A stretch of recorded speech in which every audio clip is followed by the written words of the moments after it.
And I'm joined now by the Fat Doctor, Dr. Davin Spires, here to talk about living healthy and losing weight. Thank you so much, Dr. Spires, for joining us. Well, Ashley, thank you so much for having me. And it's great to have you back in our new and improved studio. It's fancy. It is. It's nice.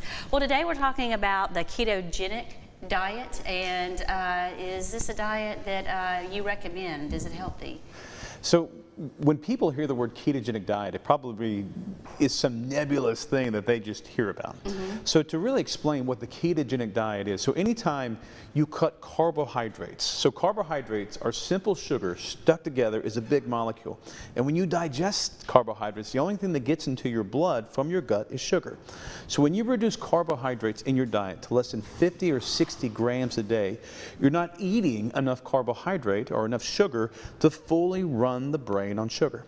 So what the body does, so the heart, the muscles, almost all the cells in the body can run on fatty acids, which actually burn clean and have a higher energy yield than sugar does, but fatty acids don't freely cross the blood-brain barrier. So what the liver does, it converts those fatty acids into ketones, and ketones can freely cross the blood-brain barrier, and they can fuel the brain at about 75% capacity.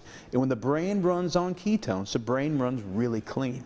And they actually developed this diet right after World War I to treat children with epilepsy who had continuous grand mal seizures, and they found that during World War I, when some of these hospitals, the children were starving, that they could smell acetone on their breath. And when they noticed that when they could smell acetone on their breath, their seizure activity stopped. And so in the early 1920s, scientists said, can we recreate this acetone on their breath, this ketone, without starving them to death? And they developed the ketogenic diet. So it turned out at that point, and still is essentially today, the most effective treatment for what we call refractory epilepsy. But really, getting a ketogenic diet, and which is one I do recommend, is that it really, what it does, it cuts out carbohydrates in the diet to the point where your body goes into that fat burning state.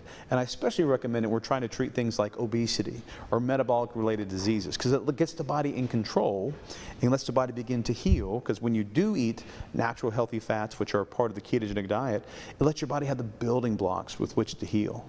Is the ketogenic diet, is it a lifestyle diet? I mean, can you just stay on it, cut out carbs, cut out sugar, cut out potatoes, pasta? So I think that's the question. Is this something you do forever, all right? Or is it something you do for a season, or you do some of the time?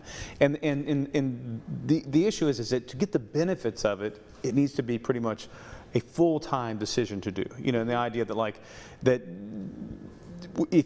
especially when you're starting out early, if you start out early, there's times you can essentially kick yourself out of ketosis for like 3 weeks with one bad day. All right, Dr. Davin Spires, thank you so much for joining us. Thank you for having me. And coming